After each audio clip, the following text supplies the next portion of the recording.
Well, this is going to be short and not so sweet. Anyway, this is a little quick review and my disappointment of this Cornwell USA SR70 long 15-inch long handle, half-inch drive ratchet. Anyway, bought this ratchet, paid $20 for it, which was a good price. I didn't properly check it first. Turned out it had some strip. Well, it had two issues. One, the anvil was just really, really loose in it.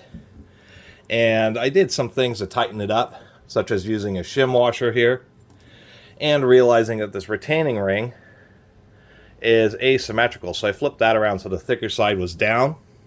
This is built kind of similar to the East Coast, like this, although I like the East Coast because they have a curved side so you can get that in properly. The anvils on the East Coast are always really tight. This is a Craftsman style. You have a clip that holds a ring that retains the anvil, and then another clip that holds the reverse lever. This is somewhat similar, where you have a ring and a clip that holds the anvil, and then what you have is you have the pawl, you have the reverse lever, and then interestingly they have like this support pin that goes through and then is retained by a super tiny snap ring. Anyway, after working on it, notice it was slipping. And as we can see here, actually we can zoom in quite a bit more. We had some areas where the teeth had been knocked off. The interesting thing about this is the fact that only the tips of the teeth had been sheared off there. There's another area right here where they've been sheared off. And there's still plenty of meat in there, and it was still slipping. Another thing I was noticing is even though the anvil is wobbling, the teeth are sheared pretty much evenly across the entire top of the peak. And that's what kind of disappointed me, is the fact that it was slipping just from having that much of the tooth knocked off.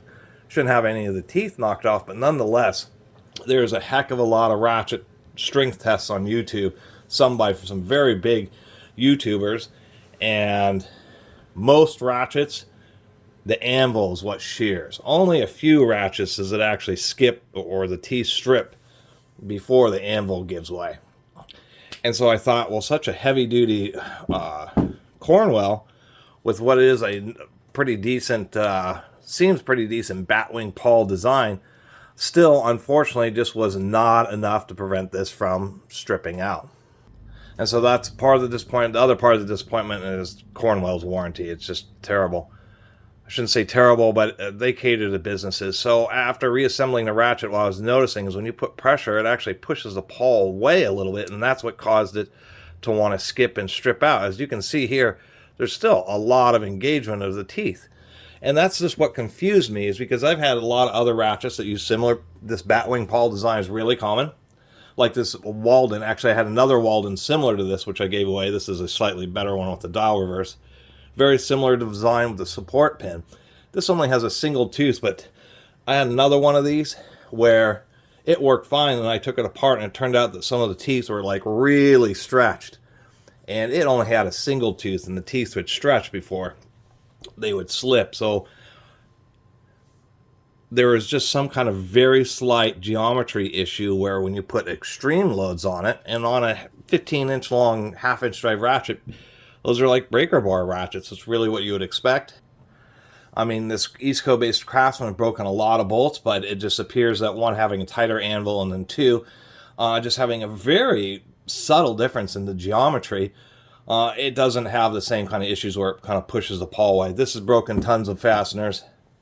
This Proto 5450, once again, long handle ratchet. This thing has just broken many broken lug nuts where I've had to stand on it. No issues. And so that's what kind of disappointed me. Cornwell still sells this. It's a $160 ratchet. Anyway, I bought it, secondhand, so I wasn't expecting a lot. Ended up finding the Cornwell truck, which was really difficult because Cornwell just doesn't list their trucks, the phone numbers for their trucks on their website. You have to send them an email, and then they have to get back to you, which seems a little bit crazy. Where even like Snap-on and, Mac, makes it pretty easy for you to find one of their trucks if you want to get some tools. And I wasn't expecting a lot. I wasn't going to be pushy. I just asked, is there anything I can do about maybe warranting this ratchet? And they said, you know, I need to be an original purchaser, which I kind of understand. It's getting, especially with tool truck brands, they're getting a bit more strict with just warranting any old tool, because all these companies have been around so long, and people often like this may find a 50-year-old ratchet and want it warranted, and they don't see you as a paying customer, and so they don't want to warranty it. There is debate about that. Personally, I think, you know, if your dad bought or grandfather bought a ratchet from Cornwell, they're a retail customer, and if it finally gives out because the teeth strip, it's not a big deal for them to maybe, you know, give you a warranty, pop in a repair kit. But I was just totally denied. The truck also didn't have any repair kits for these 30-tooth ratchets. Cornwell has a part number for them, but it was difficult to find, and Cornwell does not actually sell the repair kit or rebuild kit like on their website. They'll sell you the whole ratchet, but they won't sell you a repair kit, which also really kind of frustrated me, making it very difficult. There aren't any on eBay or anything like that, and I just thought, well, it's kind of a throwaway tool. What, you know, how disappointing. I'm not going to invest the money and more time trying to find a rebuild kit. But that's just the gist of this, is the fact that it was just a disappointing experience with Cornwell tools. I mean, I can find tons of rebuild kits for these ancient, you know, East Coast style. This happens to be the Craftsman 44976. I can easily find rebuild kits, you know, on eBay and everywhere for the Proto. But like Cornwell maintains some like really tight controls on their tools, and this is the first Cornwell ratchet I've ever seen or ever owned, and it's probably going to be the last, just because of my experience with it. And the experience, I'm not complaining about not getting a warranty, but the fact that the tool truck just said, we don't have any rebuild kits even for you to buy. You know, and I was like, that just seems awfully strange. It just didn't make any sense, especially considering Cornwell still sells this ratchet. And maybe I got, you know, not the nicest truck operator, but nonetheless, left a bad taste in my mouth. Especially considering somebody like me who owns a whole lot of ratchets, and how rare it is to actually have ones where they just have some rounded teeth to be enough to cause a ratchet to badly skip. Just, you know, seemed like a nice ratchet. Unfortunately, in my opinion, it's not.